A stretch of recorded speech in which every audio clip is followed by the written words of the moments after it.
Bonjour à tous et bienvenue sur la chaîne Braise Modélisme. Aujourd'hui, on va vous présenter un petit modèle de 4x4 4 roues motrices, donc un petit crawler qui est complètement RTR, prêt à rouler.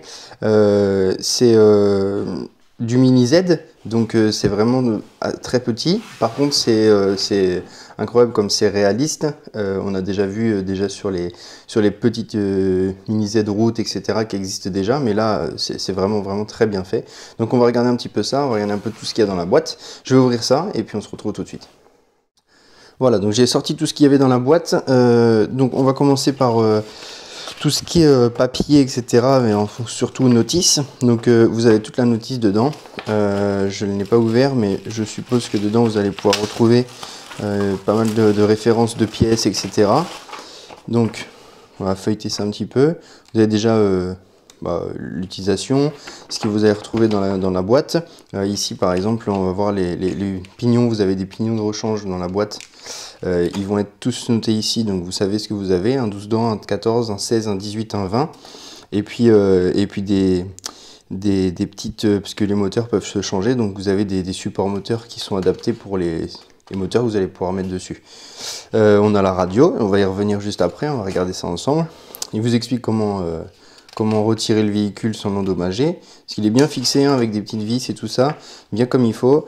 On vous explique comment retirer la carrosserie, comment mettre les piles, enfin vraiment tout est détaillé. Donc ça c'est intéressant, c'est sympa, comme ça au moins vous avez, si vous débutez, tout en main pour faire ça correctement.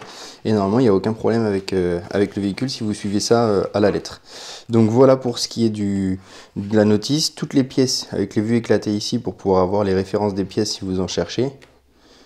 Et avec ça, en fait, vous pouvez tout réparer et il n'y a aucun problème. Donc ça, c'est à conserver, c'est à lire un petit peu pour pouvoir pérenniser et avoir ça longtemps. Derrière, donc, la radio. On va revenir un peu sur la radio. Donc c'est la radio comme si on avait une voiture 1/10, comme si on avait une voiture 1/8 ou quoi. Donc c'est une petite radio avec une petite mousse, un bouton on/off. Vous avez des trims de réglage et puis voilà quoi. C'est largement suffisant pour ce qu'on va faire avec ce genre de véhicule. Et puis vous verrez qu'il n'y a pas besoin d'une radio ultra sophistiquée. Celle-ci est amplement suffisante. Bon, on en vient maintenant à ce qui nous intéresse, c'est le véhicule. Donc là, j'ai pris ce petit 4x4 là, il me semble qu'il y en a d'autres qui existent. Première chose, c'est le réalisme du 4x4 qui m'impressionne un peu parce que c'est vraiment détaillé, regardez les phares et tout, c'est très bien fini, vraiment très bien fini.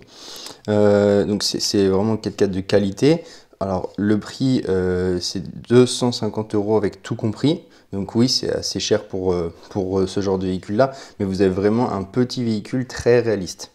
Si vous n'avez pas beaucoup de place, c'est parfait.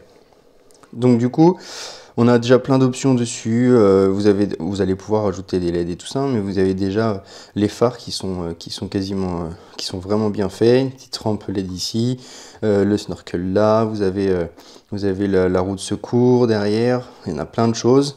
Les petits rétros qui sont d'ailleurs flexible pour pas qu'il se casse, donc ça c'est pas mal. Et puis après, du coup, au niveau des roues, on a des roues qui, je pense, vont bien faire l'affaire, parce qu'au final, avec les suspensions, là, ça vient, elles ont l'air assez molles, donc ça va gripper comme il faut sur les petits obstacles, sachant qu'on pourra forcément, vu la taille du véhicule, pas passer des obstacles immenses, mais voilà.